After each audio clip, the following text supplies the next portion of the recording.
Acids होते हैं। Nucleic acids.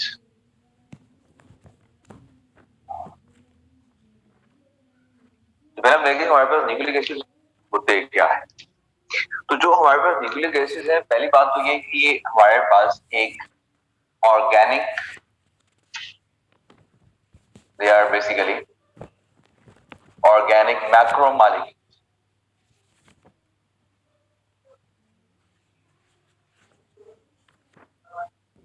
एक तो ये हमारे पास ऑर्गेनिक इन नेचर है, दूसरा ये हमारे पास मैक्रोमोलेक्यूल्स हमारे पास आते हैं।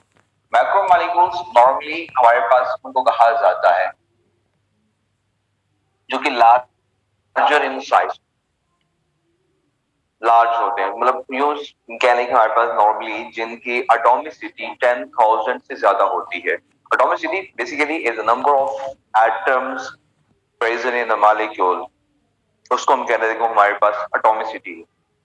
तो जितनी हमारे पास एटॉमिसिटी हमारे पास 10,000 से ज्यादा होगी उसको हम मैक्रोमोलेक्यूल, 10,000 या 10,000 से ज्यादा होगी हम उसे मैक्रोमोलेक्यूल कंसीडर करते। तो ये मैक्रोमोलेक्यूल्स।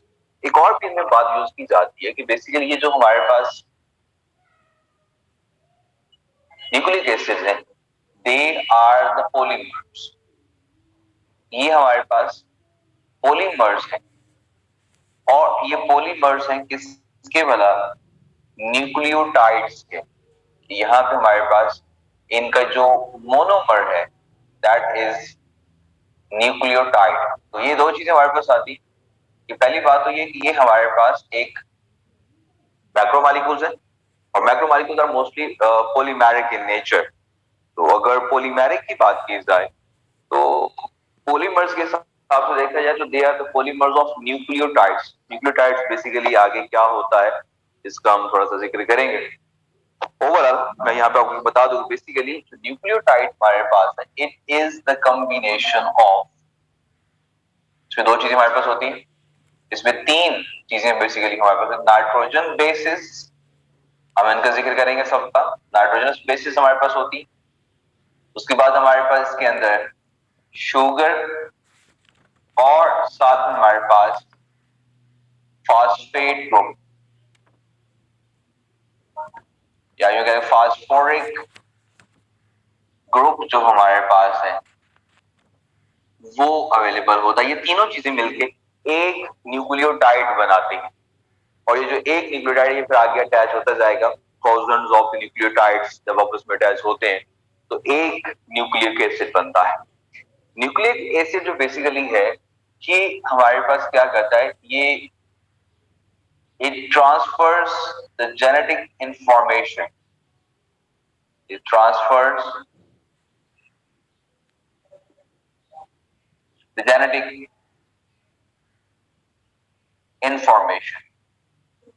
जेनेटिक इंफॉर्मेशन बेसिकली हमारे पास क्या चीज होती है, जेनेटिक इंफॉर्मेशन कहा जाता है कि एक जीन्स जो हमारे पास एक जनरेशन के अंदर होते हैं, वो जीन्स दूसरी जनरेशन में ट्रांसफर होते हैं, और उसको जेनेटिक वो कभी कैसे वो जो जीन्स ट्रांसफर हो रहे हैं, they have specific structure, they have specific properties, उसको जेनेटिक इंफॉर्मेशन कहा जाता है। वो जेनेटिक इंफॉर्मेशन जो बेसिकली है, they are transferred with the help of nucleic acids. अब यहाँ पे एक और बात की जाए तो हमारे पास यहाँ पे जो न्यूक्लिक एसिड्स होते हैं, they are of two types. Nucleic acid they are of two types. दो तरह के हमारे पास यहाँ पे न्यूक्लिक एसिड्स होते हैं। उसमें अगर देखा जाए कौन कौन से हमारे पास आते हैं, उसमें हमारे पास चीज आ जाएगी। फर्स्ट ऑफ ऑल एक होता है जिसको हम कह देते हैं दैट इज डीएनए, और एक हमारे पास होता है जिसको आरएनए कहा जाता है। तो दो तरह के न्यूक्लिक एसिड्स हमारे पास होते हैं, डीएनए एंड आरएनए। जो हमारे पास डीएनए हमारे पास होता है, DNA basically, DNA stand for deoxy ribose, nucleic acids. Basically हमारे पास ये न्यूक्लिक एसिड्स होते हैं और ये हमारे पास deoxyribose nucleic acids available होता है। हम इसको आगे स्ट्रक्चर के लिहाज से देखेंगे इसी का स्ट्रक्चर कैसा होता है और डीऑक्सी राइबोज का मतलब क्या होता है ये भी हम डिस्कस करेंगे। तो दूसरी चीज हमारे पास यहाँ पे जो आरएनए बेसिकली हमारे पास आता है। RNA stand for ribose nucleic acid. हमारे पास राइबोज न्यूक्लिक एसिड हमारे पास अवेलेबल होते हैं। तो ये दो तरह के हमारे पास न्यूक्लिक एसिड्स अवेलेबल है। जो डीऑक्सी राइबोज न्यूक्लिक एसिड होता है, they are present in living organisms. Living organisms में हमारे पास जो वो डीएनए अवेलेबल होता है, जबकि जो आरएनए हमारे पास है, they are present in viruses and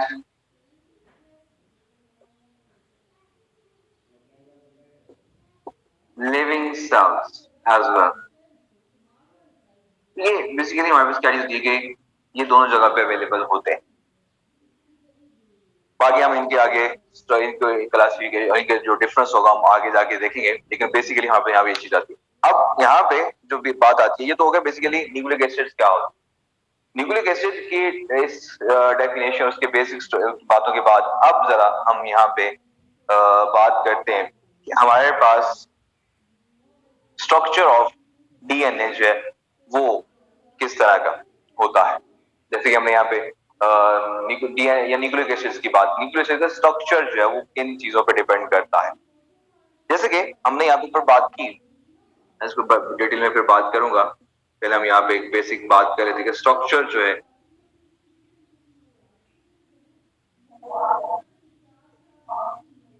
structure of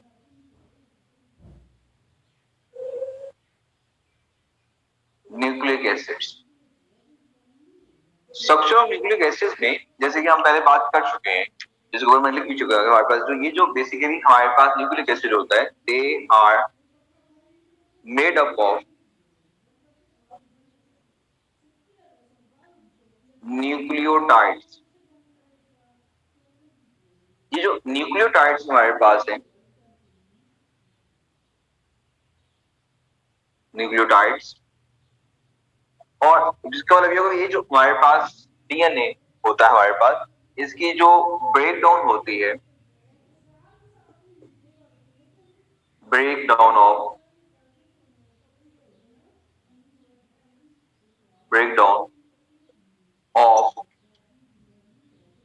nucleic acid component देखने के लिए हमें ये देखना पड़ता है कि जो भी कंपाउंड हमारे पास अवेलेबल है उसको जब ब्रेक करेंगे तो क्या चीजें बनती। तो जो न्यूक्लिक एसिड हमारे पास है उसको जब ब्रेक डाउन किया जाता है उससे हमारे पास break down of nucleic acids produces हमारे पास शुगर्स। शुगर्स हमारे पास होती है, नाइट्रोजन बेसिस बनती है हमारे पास, और साथ में हमारे पास जो है वो फास्फोरिक एसिड बनता है। तो ये हमारे पास जो चीजें हैं वो बनती जब इनको ब्रेक करते हैं। मतलब ये हुआ कि इसके स्ट्रक्चर के अंदर हमारे पास शुगर्स भी होंगी, नाइट्रोजन बेसिस भी होंगे और फास्फेट ग्रुप भी होंगे। इनको हम पहले इनको सेपरेटली वन टू वन इनका स्ट्रक्चर देखते हैं। उम्मीद है कि अभी आपने यहाँ तक इसको नोट डाउन कर लिया होगा। इसको मैं रेज करने लगा हूँ यहाँ पे और फिर हम आगे जाके इसको अब बाद में देखते हैं। हमारे पास अब आते हैं बेसिकली हमारे पास यहाँ पे इनके स्ट्रक्चर्स की बात करते हैं।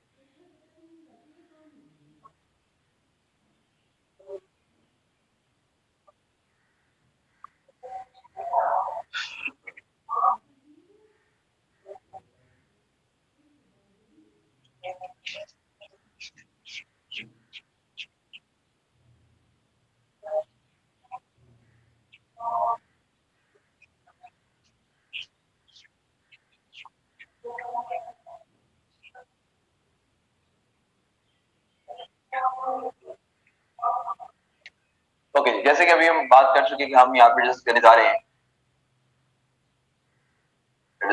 Structure of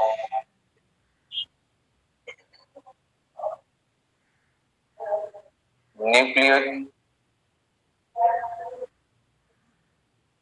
acids.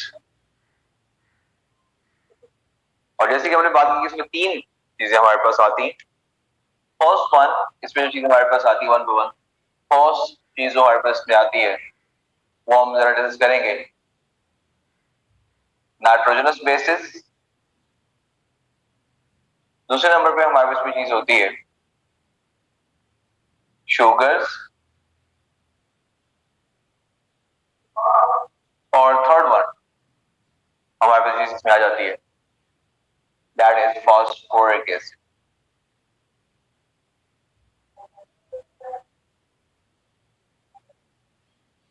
ये तीन चीजें हमारे पास होती है किसी भी डीएनए के अंदर, या सॉरी जो भी हमारे न्यूक्लिक एसिड उनके अंदर होती है। फर्स्ट ऑफ ऑल हम यहाँ पे बात करते हैं कि हमारे पास जो नाइट्रोजनस बेसिस होती है, मैं जरा यहाँ पे डिस्कस कर लूं, नाइट्रोजन बेसिस। जैसे कि नाम से जाहिर है कि हमारे पास जो नाइट्रोजन बेसिस होती हैं इसके अंदर नाइट्रोजन अवेलेबल होता है। बेसिकली यहाँ पे दो तरह की नाइट्रोजन बेसिस होती है on the basis of structure.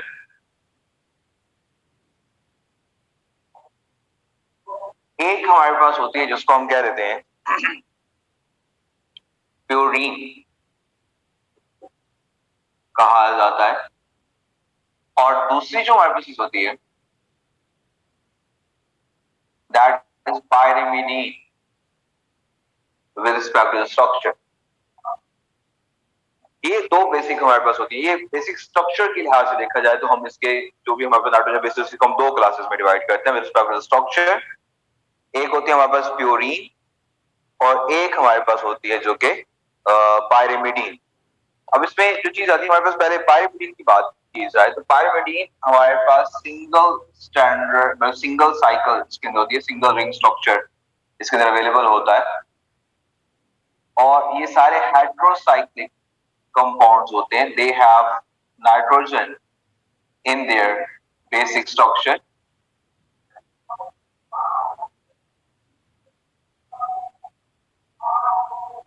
Basic structure बना ले जरा।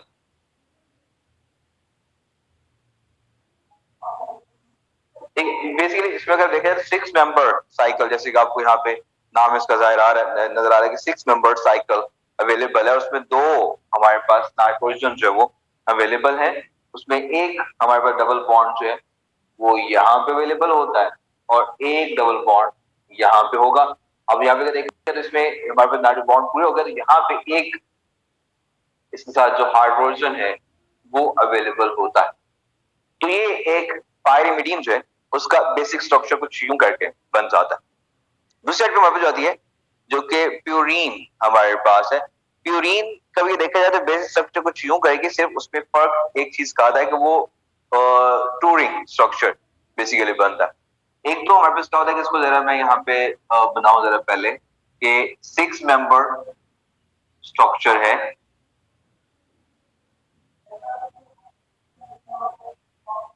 एक नाइट्रोजन यहाँ पे और एक नाइट्रोजन हमारे पास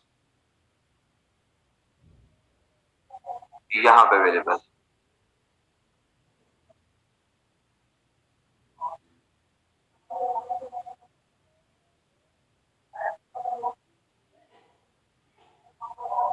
और यहाँ पे हमारे पास है वो फाइव मेंबर रिंग और भी अवेलेबल होती है। यहाँ पे भी हमारे पास एक नाइट्रोजन अवेलेबल होगा और यहाँ पे इसके साथ इसका डबल बॉन्ड बना होगा। तो ये हमारे पास जो बेसिक बात की जाती है, हमारे पास ये दो बेसिक स्ट्रक्चर्स के लिहाज से देखा जाए तो बेसिस आती है। एक हमारे पास होता है जिसको हम कहते हैं हमारे पास पायरिमिडीन है, जो कि हमारे पास सिंगल स्ट्रैंडर्ड स्ट्रक्चर आता है, सिंगल स्ट्रैंड स्ट्रक्चर है। जबकि जो दूसरी हमारे पास आ जाती है वो हमारे पास डबल स्ट्रैंड स्ट्रक्चर आ जाता है। थोड़ा स्ट्रक्चर में मुझे लगता है कि there is a change little bit, थोड़ा सा इसको चेंज करना पड़ेगा यहाँ पे, इसमें थोड़ा सा एक चेंज यहाँ पे करते हैं। तो क्या होता है कि यहाँ पे हमारे पास क्या होता है कि यहाँ पे है एक नाइट्रोजन और दूसरे नाइट्रोजन यहाँ पे अवेलेबल, ठीक है, कुछ यूं करके स्ट्रक्चर बनता है। तो ये बेसिकली हमारे पास दो, हमारे पास जो हमारे स्ट्रक्चर्स आ जाते हैं पायरिडीन के और प्यूरीन के स्ट्रक्चर्स आते हैं। अब ये जो स्ट्रक्चर हमारे पास, ये तो होगी बेसिक स्ट्रक्चर। अब बेसिकली हमारे पास ये जो प्यूरीन हमारे पास हैं, ये फिर आगे इनको हम दो क्लासेस में डिवाइड करते हैं, ठीक है। जो अब बेसिकली अगर देखा जाए तो हमारे पास जो यहाँ पे चीज आ जाती है, एक तो हमारे पास सिंपल क्या चीज होती है कि यहाँ पे ये जो हमारे पास प्यूरीन है, इसको हमने कहा कि दो स्ट्रक्चर्स, दो क्लासेस में डिवाइड करेंगे इसको on the basis of its structure. ये बेसिकली हमारे पास प्यूरीन दो तरह की होती है, जबकि अगर हम यहाँ पे पायरिमिडीन की बात करें तो पायरिमिडीन को हम थ्री डिफरेंट क्लासेस में डिवाइड कर देते हैं। इसकी थ्री डिफरेंट स्ट्रक्चर्स हमारे पास जब वो अवेलेबल होते हैं, जो कि हैं उसके दो स्ट्रक्चर्स हमारे पास आते हैं प्यूरीन के, और जो तीन स्ट्रक्चर्स हमारे पास आते हैं वो हमारे पास आ जाएंगे उसके पायरिमिडीन के। अब पहले हम जरा बात करते हैं कि हमारे पास जो प्यूरीन है उसमें दो स्ट्रक्चर्स आते हैं उसकी, जैसे मैंने लिखा भी हमारे पास दो स्ट्रक्चर्स होते हैं, एक हमारे पास एडेनिन है और एक हमारे पास आ जाता है गुआनिन हमारे पास आता है। अब उसके जरा स्ट्रक्चर की बात की जाए, पहले नाम लिखते हैं हमारे पास, इसमें एक चीज होती है जिसको हम एक कहते हैं हमारे पास है एडेनिन,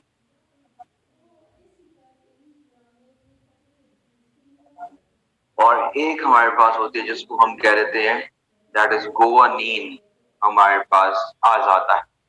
तो ये दो स्ट्रक्चर्स हमारे पास, दो बेसिक क्लासिफिकेशन इसकी आ रही है जो कि डीएनए और आरएनए दोनों के अंदर देखा जाए तो ये अवेलेबल होती है, इनका होना जरूरी होता है। अब एडेनिन और गुआनिन का अगर स्ट्रक्चर देखा जाए तो उसमें कुछ स्ट्रक्चर यूं बनता है कि एडेनिन का स्ट्रक्चर सिंपल है, सिर्फ हम क्या करेंगे कि यहाँ पे ये जो स्ट्रक्चर बना हुआ है, इस स्ट्रक्चर में इस कार्बन के ऊपर, ये जो कार्बन हमारे पास आ रही है, इस कार्बन के ऊपर हम एक और NH2 ग्रुप अटैच कर देंगे। मतलब स्ट्रक्चर बना दो जरा, बेसिकली हमारे पास यहाँ पे 6 मेंबर साइकिल आ जाती है। पहले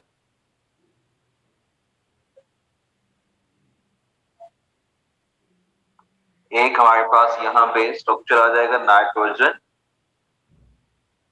अब यहाँ पे डबल बॉन्ड जो थे वो तो एज सच रहेंगे, उसको हम कुछ नहीं कहेंगे। यहाँ पे हमारे पास जो एक NH2 ग्रुप आ जाता है। बाकी जो हमारे पास स्ट्रक्चर है, बाकी जो हमारे पास ग्रुप बचेंगे वो एज सच रहते हैं, वो चेंज नहीं होते। यहाँ पे हमारे पास एक नाइट्रोजन में लगाया हुआ है तो वो आ जाएगा, और यहाँ पे डबल बॉन्ड आ जाता है। तो ये एक बेसिक चीज आती है। और अगर हम बात करें यहाँ पे जो गुआनिन है, तो गुआनिन में बेसिकली वही चीज आएगी कि यहाँ पे भी हमारे पास 6 मेंबर साइकिल आ जाती है। बेसिक स्ट्रक्चर अगर आप दोनों में देखेंगे तो आपको सेम नजर आएगा, सिर्फ यहाँ पे हमारे पास कार्बन ऑक्सीजन डबल बॉन्ड है, और यहाँ पे हमारे पास जो एक NH2 ग्रुप लगा हुआ है। बाकी जो हमारे पास यहाँ पे डबल बॉन्ड्स आ जाते हैं कि यहाँ पे हमारे पास एक डबल बॉन्ड बना हुआ है, एक डबल बॉन्ड यहाँ पे आ जाता है, और बाकी जो चीजें हमारे पास हैं नाइट्रोजन, और यहाँ पे भी हमारे पास नाइट्रोजन और यहाँ पे हाइड्रोजन है, यहाँ पे डबल बॉन्ड अवेलेबल हो जाता है। तो ये दो चीजें हमारे पास आती है, एक हमारे पास गुआनिन है और एक हमारे पास आ जाता है। अब इसमें एक चीज और भी आपने याद रखनी, क्योंकि यहाँ पे ये जो नाइट्रोजन है, इस नाइट्रोजन के 3 बॉन्ड बनने हैं, यहाँ पे 2 बॉन्ड बने हुए हैं, तो एक बॉन्ड जो हमारे पास होगा वो हाइड्रोजन के साथ होता है। तो ये हमारे पास इसमें आ जाती है जो एडेनिन और गुआनिन का स्ट्रक्चर आता है। अब जरा बात करें जो हमारे पास पायरिमिडीन, ये तो हो गया प्यूरीन के जो दो स्ट्रक्चर्स हमारे पास आते हैं वो आ जाते हैं। अब अगर हम पायरिमिडीन की बात करें तो पायरिमिडीन के 3 स्ट्रक्चर्स हमारे पास अवेलेबल होते हैं। उसमें हमारे पास जब वो एक पॉसिबल नाम उसका लिख लेते हैं, एक हमारे पास होता है जिसको हम कहते हैं साइटोसिन, एक हमारे पास होती है, एक हमारे पास होती है जिसको हम कहते हैं हमारे पास थायमीन अवेलेबल है, और एक हमारे पास जो वो यूरासिल अवेलेबल होता है। तो ये तीन हमारे पास जो इसके स्ट्रक्चर्स आते हैं, इसमें तीन बेसिक चीजें आती हैं जो हमारे पास साइटोसिन है, थायमीन है और यूरासिल आ जाता है। बेसिक स्ट्रक्चर में खास फर्क नहीं होता, ओवरऑल स्ट्रक्चर जो वहां पे लिखा हुआ वो ही रहेगा, और जो हमने वहां पे बनाया हुआ है ऑलरेडी, ठीक है।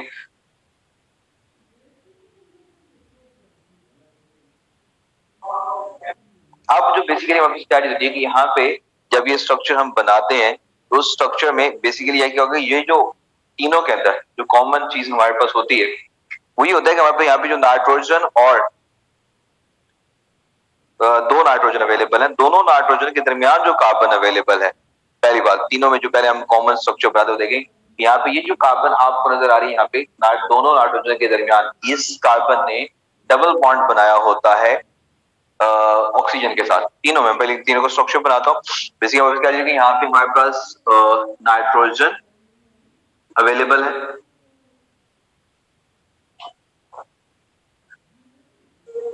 और एक नाइट्रोजन हमारे पास यहाँ पे अवेलेबल है। बाकी जो उसका स्ट्रक्चर हमारे पास है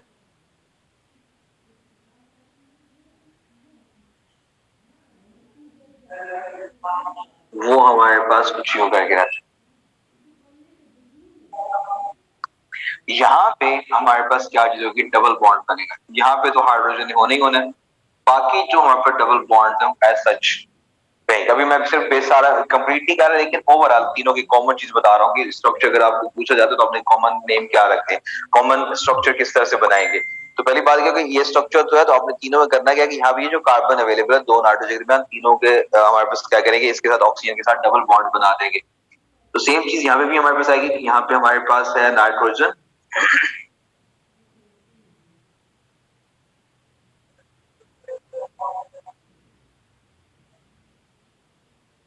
इसका भी एक स्ट्रक्चर बनाते हैं हमारे पास इसी तरह से।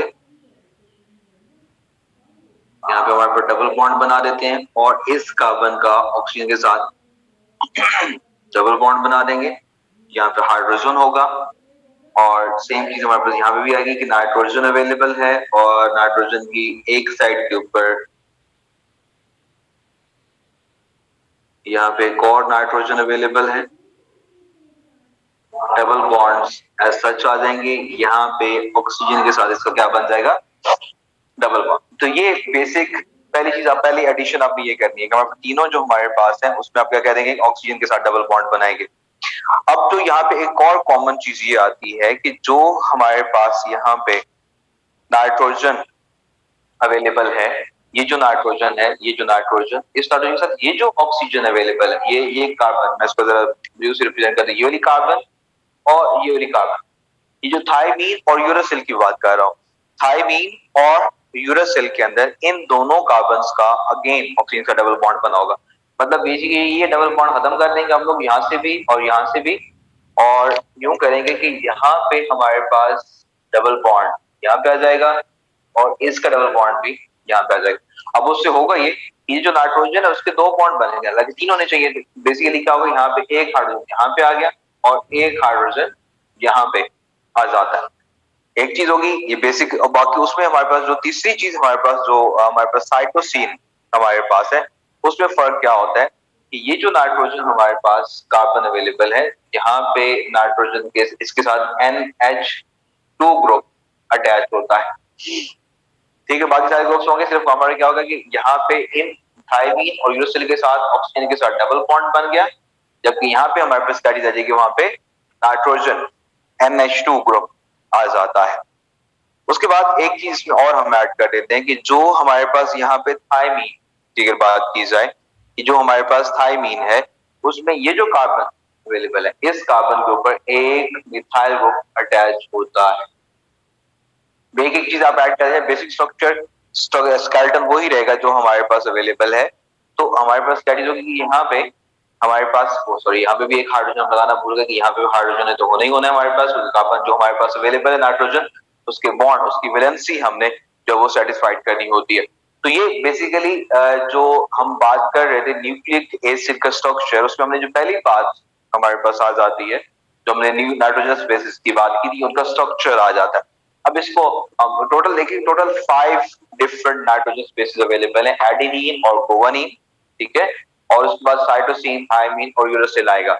अब इस पे एक बात आपने याद रखनी है कि जो नाइट्रोजनस बेसिस होती है डीएनए और आरएनए के अंदर, उसके अंदर बेसिकली क्या चीज थी कि ये पांचों नाइट्रोजनस बेसिस अवेलेबल नहीं होती, टोटल 4 नाइट्रोजनस बेसिस अवेलेबल होंगी डीएनए के अंदर और 4 ही अवेलेबल होंगी यूरासिल के अंदर। अब वो जो 4 में अगर देखें, 4 में जो 3 कॉमन है दोनों के अंदर, वो हमारे पास एडेनिन और गुआनिन और यहाँ पे साइटोसिन, ये जो तीनों हमारे पास अवेलेबल हैं, ये तो अवेलेबल होंगी, चाहे वो डीएनए हो चाहे वो आरएनए। फर्क आएगा थायमीन का और साथ में हमारे पास यूरासिल का।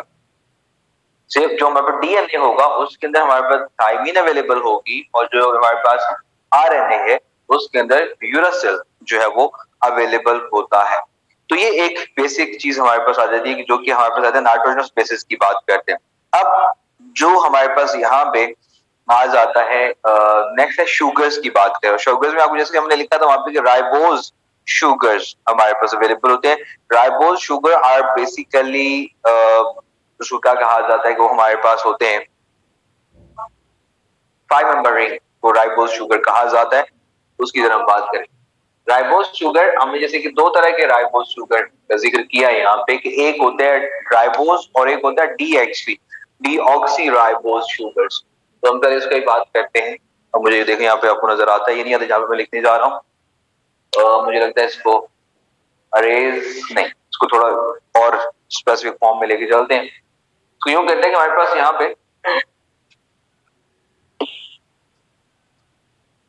यहाँ पे ऑक्सीजन अवेलेबल है, यहाँ पे अब शुगर्स की बात करें। शुगर जो हमारे पास है ये दो तरह की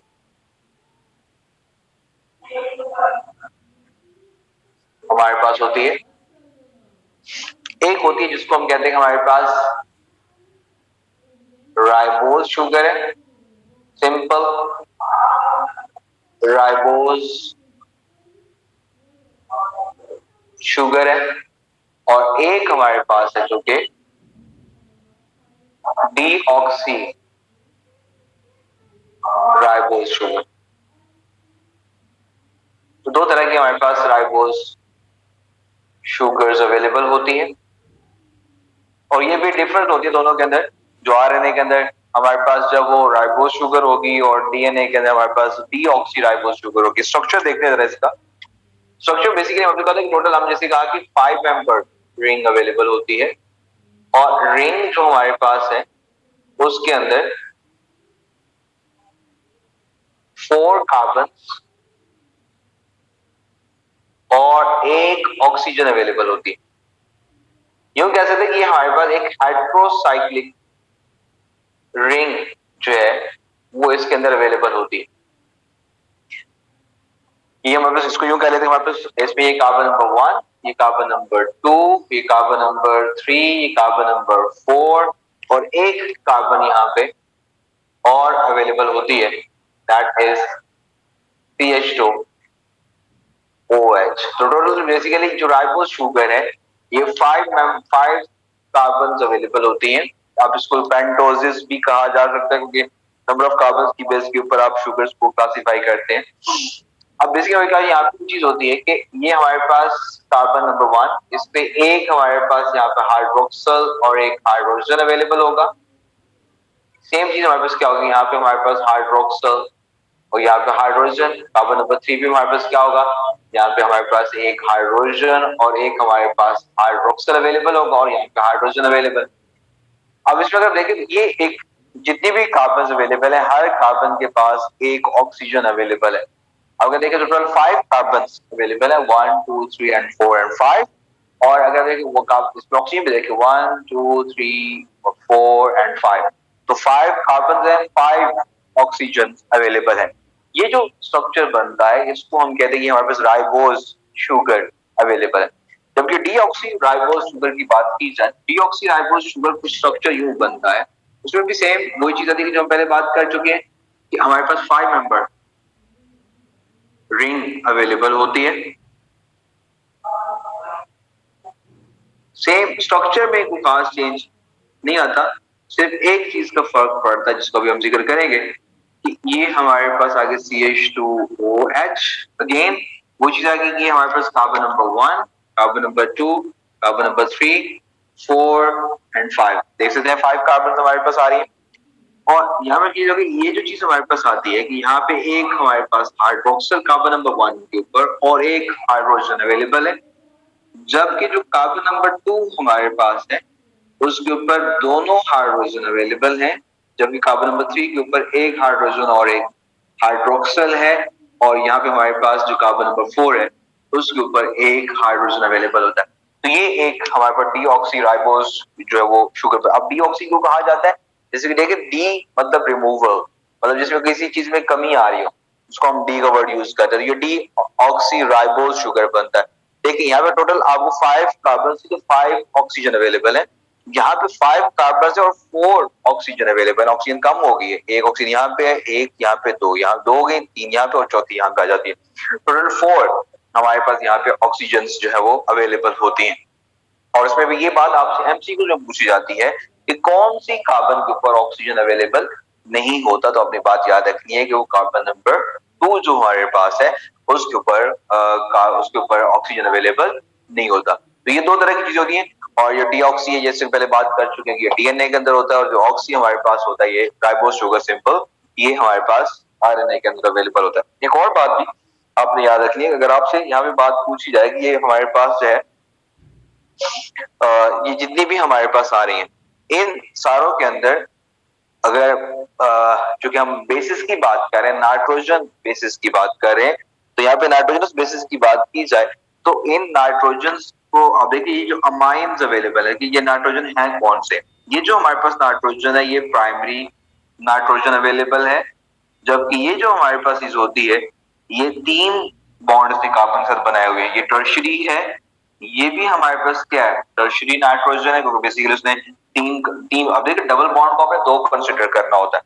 सेम चीज है कि ये जो चीज हमारे पास है ये चीज है, ये भी टर्शरी आ जाता है, और ये जो चीज हमारे पास आ जाती है ये प्राइम सॉरी ये हमारे पास सेकेंडरी, दो बॉन्ड इसने कार्बन के साथ बनाए हुए हैं, तो ये सेकेंडरी नाइट्रोजन आ जाता है।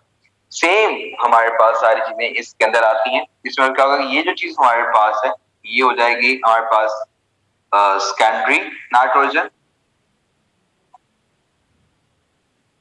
सेकेंडरी नाइट्रोजन है।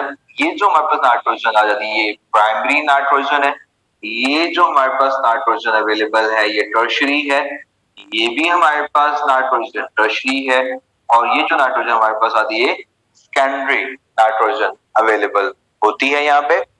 और इसकी अगर बात की जाए तो हमारे पास क्या होगा कि ये जो हमारे पास नाइट्रोजन अवेलेबल है ये टर्शरी नाइट्रोजन है, जबकि ये जो नाइट्रोजन हमारे पास आता है ये सेकेंडरी नाइट्रोजन अवेलेबल है, और ये जो नाइट्रोजन इसके ऊपर अवेलेबल है ये प्राइमरी नाइट्रोजन आ जाता है। अब इसमें अगर आप देखें ये जो चीज हमारे पास आती है इसके थायमीन के अंदर ये सेकेंडरी नाइट्रोजन है, और ये भी नाइट्रोजन हमारे पास क्या है सेकेंडरी नाइट्रोजन आ जाता है। और इसमें भी देखेंगे तो ये हमारे पास सेकेंडरी नाइट्रोजन है और ये भी नाइट्रोजन हमारे पास सेकेंडरी है। तो ये बेसिकली नाइट्रोजन कौन कौन से अवेलेबल है। अब इसमें अगर आपसे बात पूछी जाए बताएं ये हमारे पास चीजें आ जाएगी 1, ये मैं इसको यूं अगर आपसे एक क्वेश्चन पूछ लूं कि ये हमारे पास ऑप्शन है अल्फा, ये ऑप्शन है हमारे पास बीटा जो कि हमारे पास गोवा नहीं लिखा हुआ है, साइटोसिन हमारे पास चार्ली हमारे पास ऑप्शन आ जाता है, और थायमीन को मैं यहाँ पे डेल्टा ऑप्शन कह देता हूँ।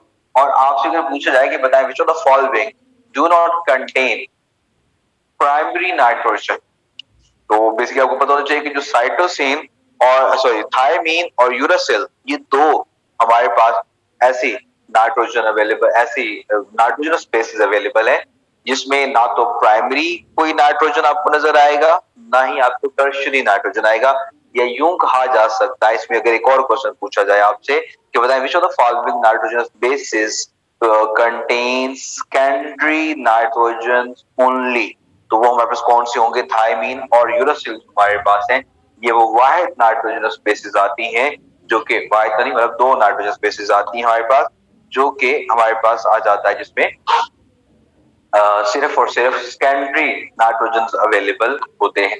अब ये तो हो गया, दोनों चीजें हमारे पास बेसिस भी हो गई, शुगर्स भी, दोनों की बात हो गई। अब बात है फॉस्फेट, जो फास्फोरिक एसिड बेसिकली हमारे पास आता है। फास्फोरिक एसिड जो है, इसका अगर अब स्ट्रक्चर की बात की जाए तो फास्फोरिक एसिड का स्ट्रक्चर आपने काफी दफा पढ़ा है। इसका जो स्ट्रक्चर होता है दैट इज H3PO4, इसका स्ट्रक्चर होता है फास्फोरिक एसिड का। अब इस स्ट्रक्चर का देखा जाए तो ये तो बेसिकली इसका फॉर्मूला आ गया। अगर उसका स्ट्रक्चर बनाएंगे फास्फोरिक एसिड का, तो फास्फोरस हमारे पास अवेलेबल है और उसमें 4 ऑक्सीजन है, उसमें एक ऑक्सीजन उसका डबल बॉन्ड है, जबकि जो बाकी हमारे पास 3 ऑक्सीजन हमारे पास आ रही है उसके साथ उनका सिंगल बॉन्ड अवेलेबल। ये एक फास्फोरिक एसिड बन जाता है। अब इस फास्फोरिक एसिड में अगर आपसे बात पूछी जाए कि यहाँ पे हमारे पास तो ये जो नाइट्रोजन, ये जो ऑक्सीजन हमारे पास अवेलेबल है, इसकी हाइब्रिडाइजेशन sp2 बनती है। ये जो हमारे पास चीज आ जाती है, ये हमारे पास आ जाएगी, इसकी हाइब्रिडाइजेशन इस ऑक्सीजन की sp3 है। ये जो ऑक्सीजन हमारे पास अवेलेबल है, इसकी हाइब्रिडाइजेशन sp3 है। और ये जो नाइट्रोजन ऑक्सीजन अवेलेबल है, सॉरी, इसकी भी हाइब्रिडाइजेशन क्या होती है, sp3। अब फास्फोरस की बात की जाए, इसकी हाइब्रिडाइजेशन भी sp3 होती है। 4 बॉन्ड, 4 सिग्मा बॉन्ड बने, sp3 हाइब्रिडाइजेशन है। जो उसका एक पाई बॉन्ड बना हुआ नजर आपको आ रहा है, हमने पढ़ा होगा, आपकी बात थोड़ा कंफ्यूज हो जाता है बाजू का बंदा के sp3 हाइब्रिडाइजेशन, तो वहां पे कोई पाई बॉन्ड नहीं होना चाहिए।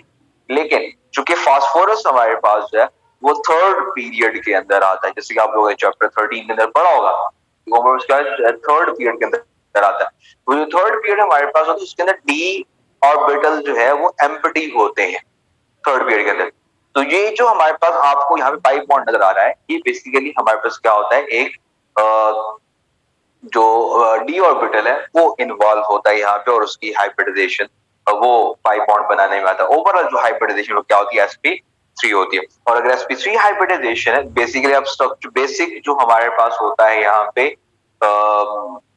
जो सेंट्रल एटम होते हैं उसके लिहाज से आप ये डिसाइड करते हैं कि हमारे पास जो भी हमारे पास मालिक्यूल है उसका स्ट्रक्चर, उसका सॉरी जो हमारे पास है ज्योमेट्री क्या होगी।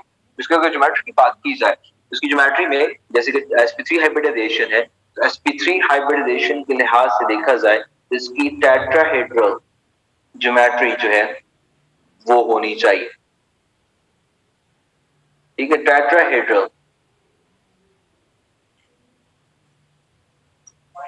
टेट्राहेड्रल ज्योमेट्री बनती है। एक बात यहाँ पे, दूसरी बात जो हमें फास्फोरिक एसिड होता है, क्योंकि एसिडिक इन नेचर है, और इस एसिड को हम ट्राई बेसिक एसिड कहते हैं। ट्राई बेसिक एसिड का मतलब होता है कि यहाँ पे ये 3 बेसिस को जो है वो न्यूट्रलाइज कर सकता है। तो ये हमारे पास जिसके चीजें आ जाती हैं स्ट्रक्चर ऑफ न्यूक्लिक एसिड के साथ, के बारे में उम्मीद है कि आप इसको नोट डाउन कर लिया होगा। ठीक है, और इसको मैं जो कि अरेज करने जा रहा हूँ,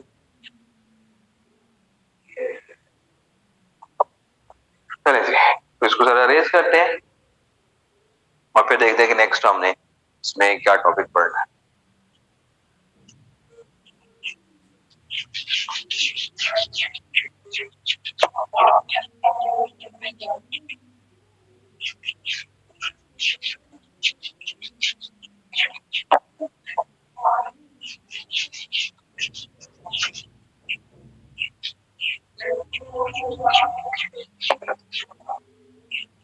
ओके जी, तो ये हमारे पास यहाँ पे स्ट्रक्चर ऑफ नाइट्रोजस बेसिस जो है, सॉरी ना, स्ट्रक्चर ऑफ न्यूक्लिक एसिड वो कंप्लीट होता है।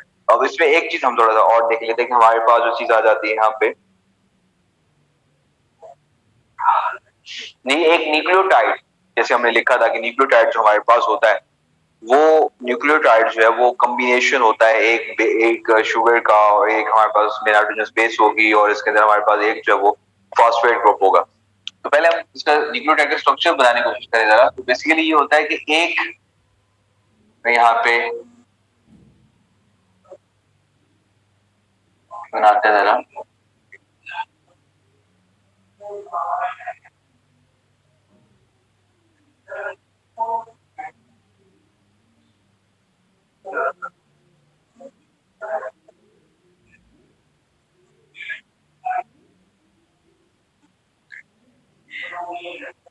ये जो हमारे पास चीज आती है यहाँ पे, ये हमने भी स्ट्रक्चर बनाया है और मैं यहाँ पे डीएनए जो है उसका स्ट्रक्चर बनाने जा रहा हूँ। उसमें हमने बात की यहाँ पे हमारे पास हाइड्रोक्सिल है, यहाँ पे हाइड्रोजन है और इन दोनों पे तो हाइड्रोजन अवेलेबल है। यहाँ पे हमारे पास हाइड्रोक्सिल है और एक हाइड्रोजन, सेम केस यहाँ पे हाइड्रोजन है और यहाँ पे CH2 और इसके साथ हमारे पास एक हाइड्रोक्सिल ग्रुप अटैच है। ये हमारे पास डीऑक्सी राइबोज जो शुगर अवेलेबल है, डीऑक्सी राइबोज शुगर, हम उसको आ जाती है। अब डीऑक्सी राइबोज शुगर के साथ हम जरा यहाँ पे बॉन्ड बनाते हैं डीएनए का, जो कि हम बात करने जा रहे हैं, जिसमें हम यहाँ पे जो नाइट्रोजन स्पेसिस है वो हम यहाँ पे यूज कर रहे हैं। हम बात कर लेते हैं यहाँ पे साइटोसिन की बात करते हैं। साइटोसिन में बेसिकली हमारे पास क्या होता है कि यहाँ पे जैसे कि हमने बात पढ़ी थी कि 5 मेंबर रिंग जो है वो अवेलेबल होती है उसकी।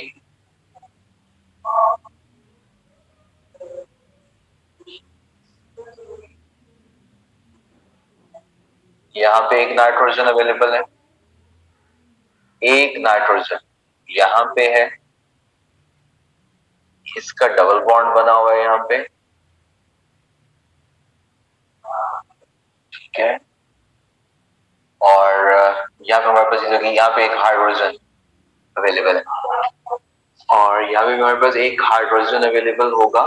तो अगर हम साइटोसिन की बात करते हैं, यहाँ पे बेसिकली नाइट्रोजन के साथ एक और NH2 ग्रुप भी अटैच होता है।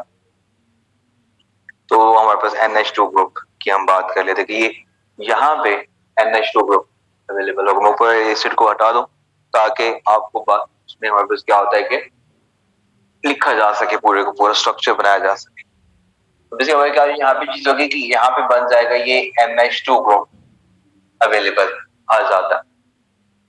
ये साइटोसिन का साइटोसिन हमारे पास आ जाती है। साइटोसिन के बाद हमारे पास जो दूसरी साइड पे चीज आ जाती है वो है फास्फोरिक एसिड। यहाँ पे मैं बना देता हूँ उसको। फास्फोरिक एसिड का स्ट्रक्चर जैसे कि अभी हमने बनाया है कि बेसिकली यहाँ पे एक ऑक्सीजन से डबल बॉन्ड है, एक यहाँ पे 3 हाइड्रोक्सिल ग्रुप्स अवेलेबल है। ये 3 बेसिक चीजें हैं जो कि मिलके हमारे पास एक न्यूक्लियोटाइड बनाती है।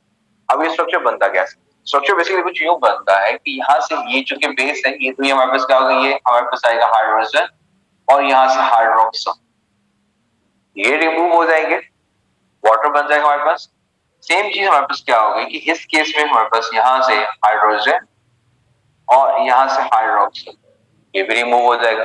तो यहाँ से वाटर मॉलिक्यूल्स हैं वो रिलीज होते हैं। जब ये 2 वाटर मॉलिक्यूल रिलीज होंगे उसमें हमारे पास क्या चीज हो जाएगी, यहाँ पे 2 वाटर मॉलिक्यूल्स हैं वो रिलीज हो रहे हैं। अब जरा इसका स्ट्रक्चर बनाया जा रहा है, यहाँ पे ऑक्सीजन,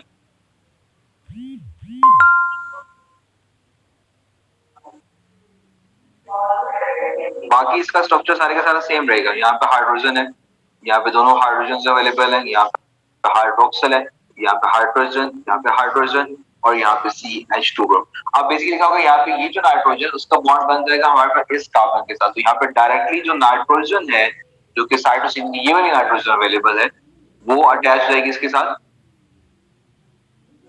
तो स्ट्रक्चर बनाते हैं जरा।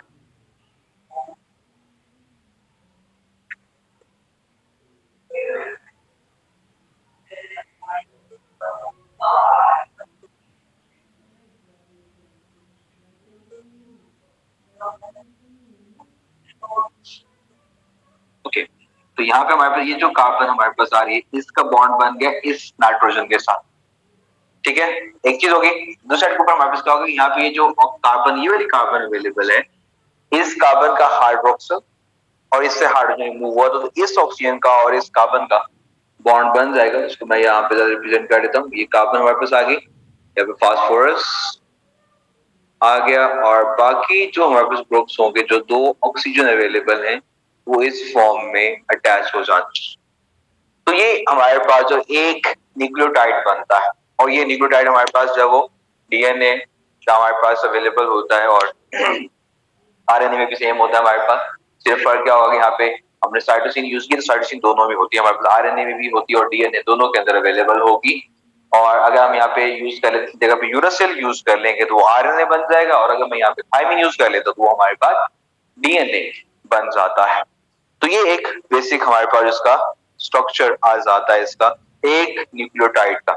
अब एक न्यूक्लियोटाइड बन गया हमारे पास। अब बात है थोड़ा सा इसकी, अगर हम बात करें जो हमारे पास चीज आ जाती है कि जो आरएनए और डीएनए हम जिक्र करते आ रहे काफी देर से, उसका जरा डिफरेंस निकाल लेते हैं कि हमारे पास डीएनए और आरएनए जो हमारे पास है उनके दरमियान डिफरेंसेस क्या है। ये हमारे पास बातें जो वो आपसे शॉर्ट क्वेश्चंस में भी और एमसीक्यूज में बात पूछी जाती है।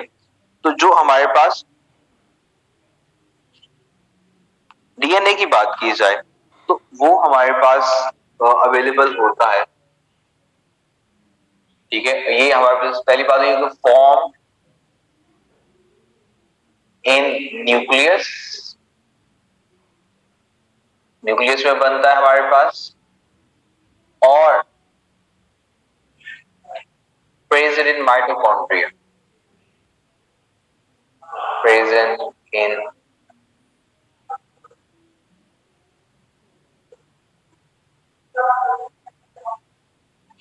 माइटोकॉन्ड्रिया में अवेलेबल होता है। जबकि अगर हम बात करें यहाँ पे हमारे पास चीज आ जाती है, यहाँ पे जो आरएनए है वो भी बनता तो हमारे पास है वो न्यूक्लियस के अंदर ही है, लेकिन वो अवेलेबल जो है वो हमारे पास साइटोप्लाज्म के अंदर अवेलेबल होता है, ठीक है। That is form in nucleus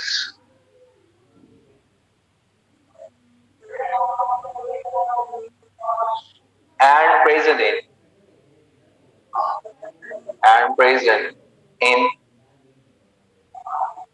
cytoplasm,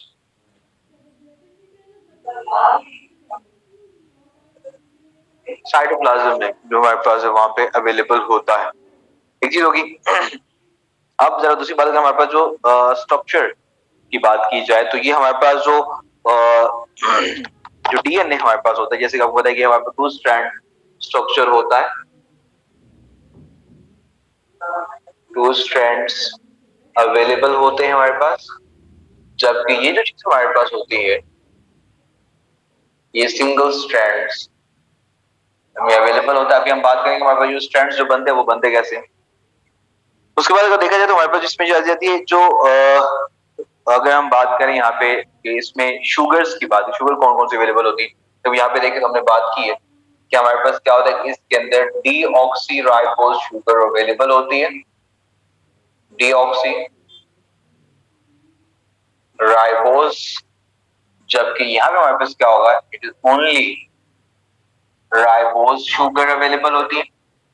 जो हमारे पास अगर हम उसकी बात करें, बेसिस की बात करें, तो इसके अंदर हमारे पास एक तो बेसिस के लिहाज से देखा जाए तो एडेनिन अवेलेबल होता है। उसके बाद अगर देखा तो हमारे पास गुआनिन अवेलेबल होती है, और साइटोसिन। जैसे मैंने कहा कि ये जो तीनों हमारे पास होंगी ये तो दोनों में कॉमन है। एक जो चीज दोनों में डिफरेंस आता है कि वो ये होता है कि जो डीएनए उसके अंदर थायमीन अवेलेबल होती है, जबकि यहाँ पे हमने जैसे कि बात की कि यहाँ पे हमारे पास कॉमन चीजें जो कॉमन बेसिस आ रही है वो हमारे पास एडेनिन कॉमन बेस है, उसके बाद हमारे पास गुआनिन भी कॉमन है, और साइटोसिन भी कॉमन हमारे पास अवेलेबल होती है दोनों के अंदर,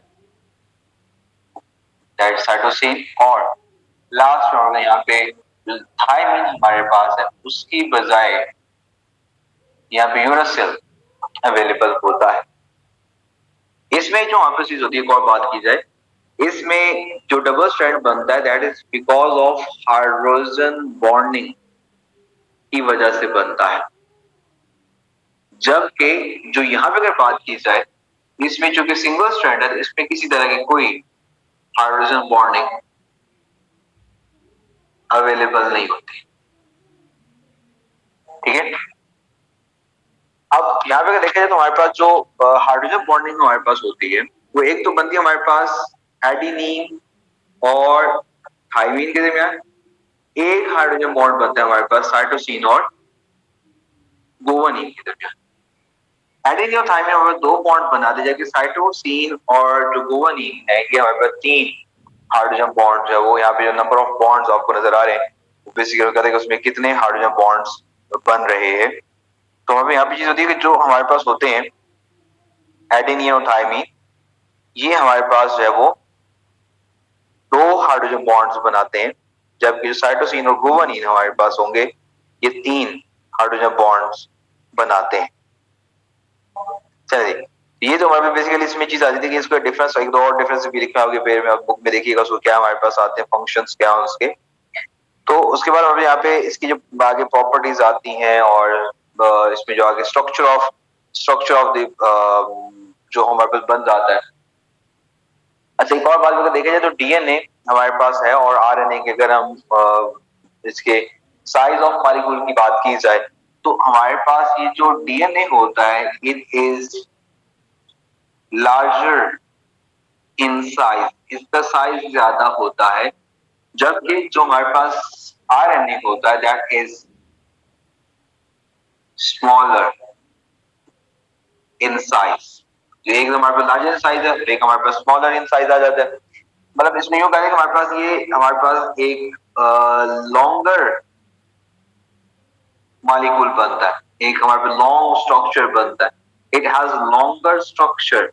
इसकी सेंटीमीटर्स की फॉर्म में इसकी जो हमारे पास है इसका स्ट्रक्चर बनता है, जबकि जो आरएनए हमारे पास होता है इसके अंदर हमारे पास क्या चीज होती है, ये शॉर्टर मॉलिक्यूल्स अवेलेबल।